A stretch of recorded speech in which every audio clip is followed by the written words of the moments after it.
Сәлеметсіздер ме, құрметті әріптестер? Мен Шығыс Қазақстан облысы Өскемен қаласының номері 8-ші орта мектебінің қазақ тілі мен әдебиет мұғалімі Чехно Жадыра Батырхан қызы боламын. Еңбек өтілім 5 жыл. Өмірдегі басты мақсатым балаға білім беруден гөрі баланың білімге деген құштарлығын ояту ең маңызды. Қазіргі заман білімді ұрпақтың қолында, ендеше білімді ұрпаққа жаңаша жол салу менің басты мақсатым. Өмірдегі ұстаным мейірім, әділет, адал еңбек, таза жүрек.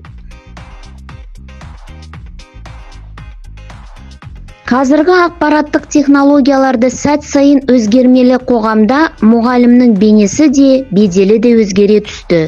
Мұғалім деген мұраты биік, мамандық иелері заман талабына орай оқытудың жаңа технологияларын меңгеріп, немесе жан-жақта болуға ұмтылыс жасауда. Мен өз сабақтарымды жаңа технологияларды қолданып, оқушылардың ынталандыруды қолға алып келемін.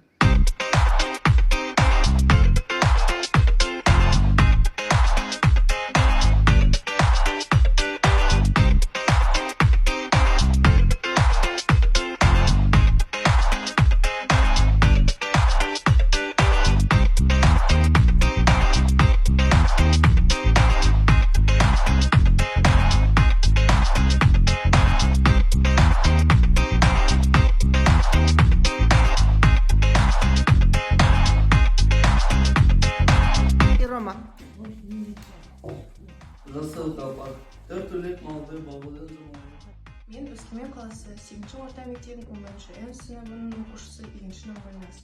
Өзінің сүйікті кітабын туралы айтып берді жайлауын қабылдап, 15-ші орта мектебіне жолдаймын.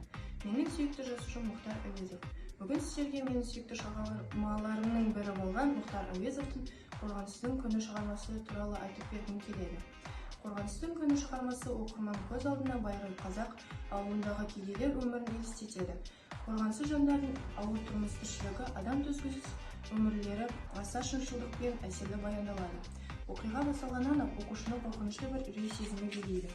Тағдыр тауқыммен арқалаған жүдеу үйдегі соқыр әйел, кәрі әже жас қыздың зардап қалуы кімді болса да тебінтпей қоймайды. Орта мектебінің 7-ші сынып оқушысы Жанат Олжасұлан. Менің сүйікті кітабын «Челленджін» қабылдаймын. Сәнбербеков Жусанисі повестін оқыдым. Халықтың соғыстан кейінгі тұрмысы мен қазақтардың ауылдары туралы айтылады.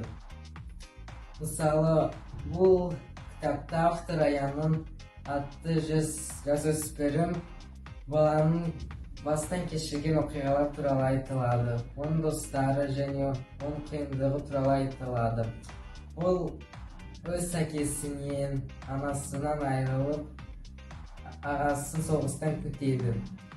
Әжесі қайтыс болып, ол жалғыз жетім қалады.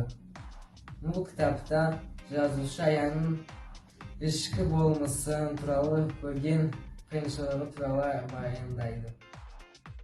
8-ші орта мектебінің 7-ші сынып оқушысы Төлбек Арай менің сүйікті кітабым атты «Челленджін» қабылдадым. Мен Бердібек Соқпақбаевтың «Балалық шаққа саяхат» атты повестін оқыдым. Автор бұл кітаптың әр тарауында заманның қаталдыққа толы қиын күндерін суреттеген болатын. Кейіпкер образдарын аса үлкен шеберлікпен кестелегені соншалық оқып отырып кейіпкердің көңілді кейпіне елесіп түсесің. Жалынышты жүзіне еніп жылайсың. Кітаптың әр парағын оқып танысқан сайын автордың балалық әлеміне сапар шеккендей боласың. Повест өз тақырыбының мазмұнын жеткілікті деңгейде аша білген. Ең бастысы, сахарада сайрандаған қазақ баласын сыпайы да сотқар қылып сынық мінезін дәл мүсіндеген. Кітап барша оқырмандарға арналған.